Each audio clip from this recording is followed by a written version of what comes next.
All right, everybody, welcome. It's time for some distance learning.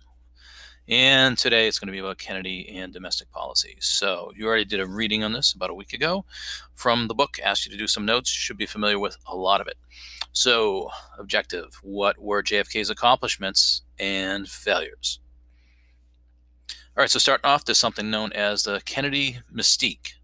So, JFK, John F. Kennedy, and his wife Jackie are part of this mystique. So as you can see here, for a presidential couple, they are extremely young, usually have the elder statesman and the elder wife as the first lady, but this is something that's very different. So Kennedy, youngest elected president at age 43. He's actually not the youngest president, though, ever, because there's actually a president. I wonder if you know who it is. So there was a president who was a year younger when he became president, but he was not elected. He was the vice president under McKinley, and McKinley was assassinated. See if you get it. Any hints yet? Any ideas? All right. He was Teddy Roosevelt, all right, at age 42. So JFK is, again, the youngest at 43, and this is part of the mystique at the younger couple.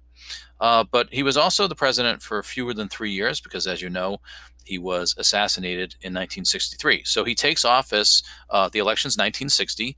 He takes office in January of 61, where he's sworn in, and he gives that inaugural address, which you're all very familiar with now.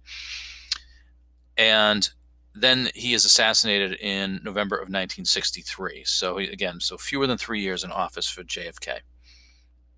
But again, part of that mystique is this young couple with their young children living in the White House, something very different. It had been decades since there was a child in the White House.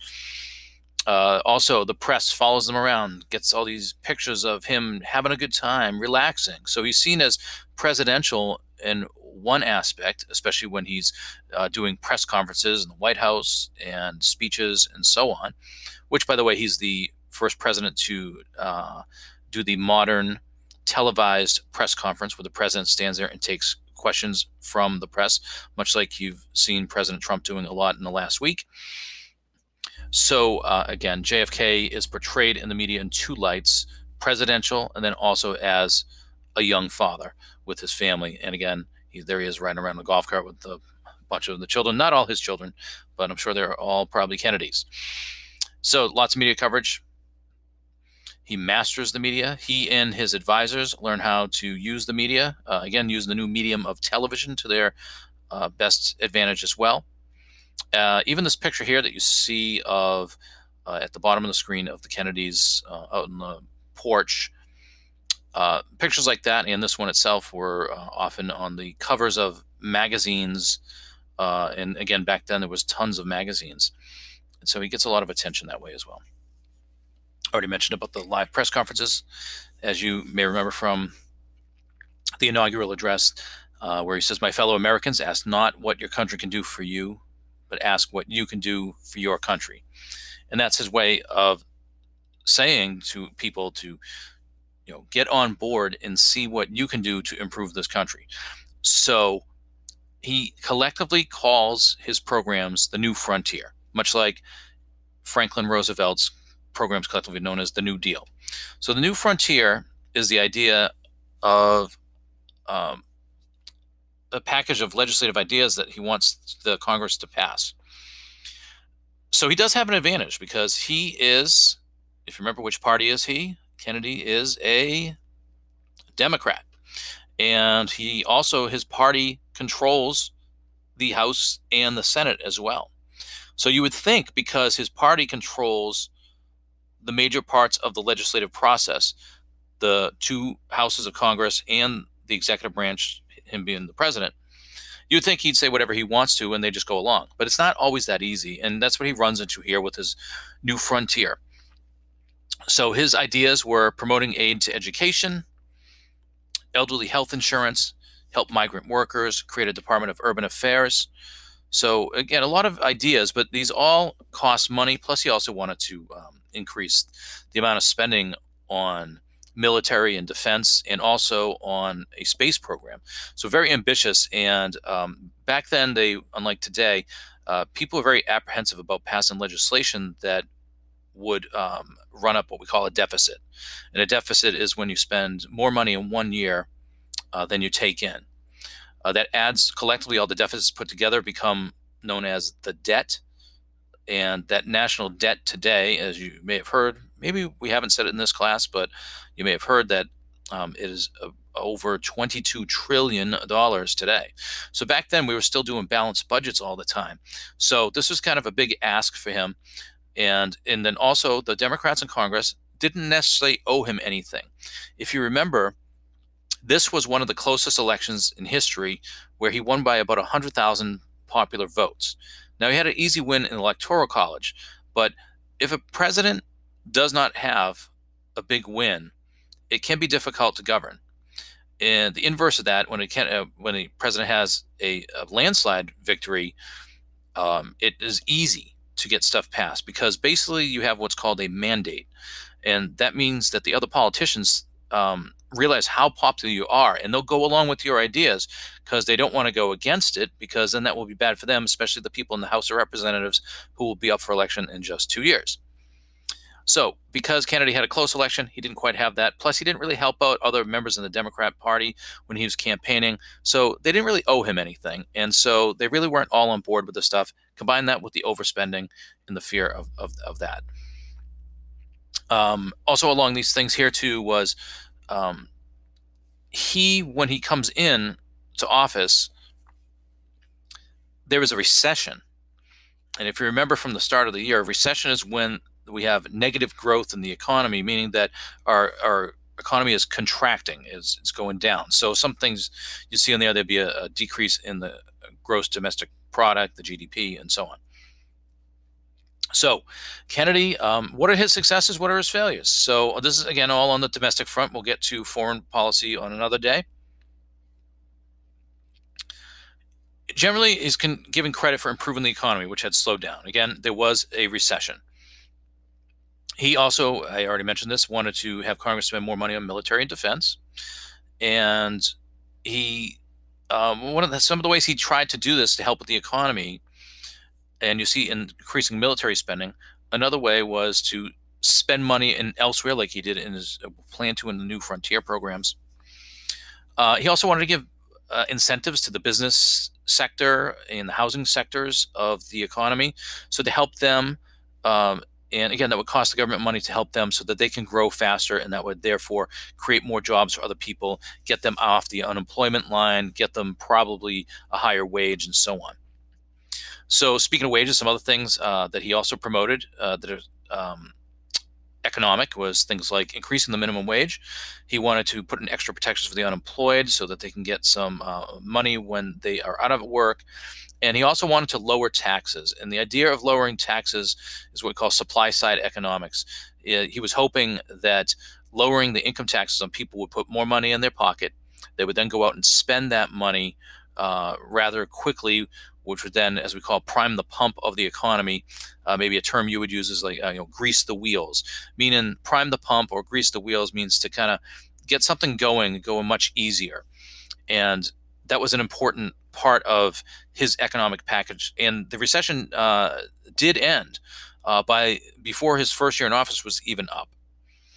And he had a saying, trying to explain his tax cuts at the time. He said, a rising tide will lift all boats. And what he meant by that was that, if we cut the taxes on everybody, that money will trickle back into the spending cycle and the consumerism of the American economy, and then start lifting everybody else up out of either unemployment or raising their wages when there's more business and so on. So he also had an issue with the steel companies. You see right here, the third bullet on the left, kept steel companies from increasing prices. The steel companies were a little worried about the government was a little worried about the steel companies, basically what we might call like price gouging, which means overcharging for something. And because the government had contracts with a lot of these companies, especially to build infrastructure projects. Remember the Interstate Highway Act, that was the Federal Highway Act was passed in the 1950s. And really most of that construction is just getting started when Kennedy gets into office to make these new interstate highways. Lots of steel needed for that, plus military equipment and so on. So Kennedy had threatened to go overseas to import steel from other countries at a cheaper price, and so we kind of held the line on them. And also, tried to get the unions and the steel workers to not ask for too high of a wage, because then if they did, the owners would just pass that price on to the consumers who buy the steel, which is the construction companies and the government, and so on. So he fought for that. Was generally successful in that. He also helped women, women's rights. He had a president's commission on the status of women. Some things that came out of that commission, and that, part of the study, had made recommendations. And some of the things he did was, for instance, he issued an executive order that ended gender discrimination, but that is only ending gender discrimination in the workplace for those who are employed under the Federal Civil Service Act. So that's really only for some government employees. And the reason is because an executive order can be issued for the president. He can make up rules and effectively a law, but only for areas that are under his control of the executive branch. And that's why that was very limited. It did not apply to, like, if there was gender discrimination at the local pizza shop, this did not apply to that, because that is a private company that was not connected to the federal workforce under the executive branch. Another thing that came out of that, and that was proposed as a piece of legislation, was the Equal Pay Act, which he signed in 1963. And what that provided was equal pay for equal work, meaning if between men and women, if you generally have the same type of job responsibilities and skills applied to that job, that this law says that you must be paid the same wages. Okay, so what are some struggles or failures? Kennedy we kind of look back in time, and he's kind of painted with this, really, we look back with, some people say, rose-colored glasses. Everything looks great, and you look in the past. And partly that might be due to his life being cut short. And the presidency had a lot of hopes and dreams, and he didn't quite get there. So, about some things that were war struggles at the time. I already mentioned about his fellow Democrats. Didn't really owe him anything. So that was the thing. He did not know how to work with Congress, although he had been there as both a representative and a senator. Didn't really know how to work it that well, especially as Lyndon Johnson is able to do after. And then the New Frontier, as I mentioned before, was just too costly, and that people weren't ready for that deficit spending at the time. And then finally, Congress defeated almost the entire New Frontier legislative package. Health insurance for the elderly eventually comes back under Lyndon Johnson when LBJ proposes, and they come up with and pass the Medicare program, which is now the health insurance for the elderly that we have today. The Department of Urban Affairs was supposed to take care of things in the city, to try to help with reforming old neighborhoods and stuff, to provide low-income housing, things like that. Well, that never got off the ground. And actually, one of the reasons for it was that the Southern Democrats, who, as we know from the Civil Rights Unit, are the segregationists, the racists from the South that are in Kennedy's party, are fighting to keep segregation. And as crazy as it sounds, one of the reasons they didn't want the Department of Urban Affairs, because they were afraid that Kennedy was going to appoint an African American as the secretary or the head of that Department of Urban Affairs. And there had never been an African American as a cabinet secretary before.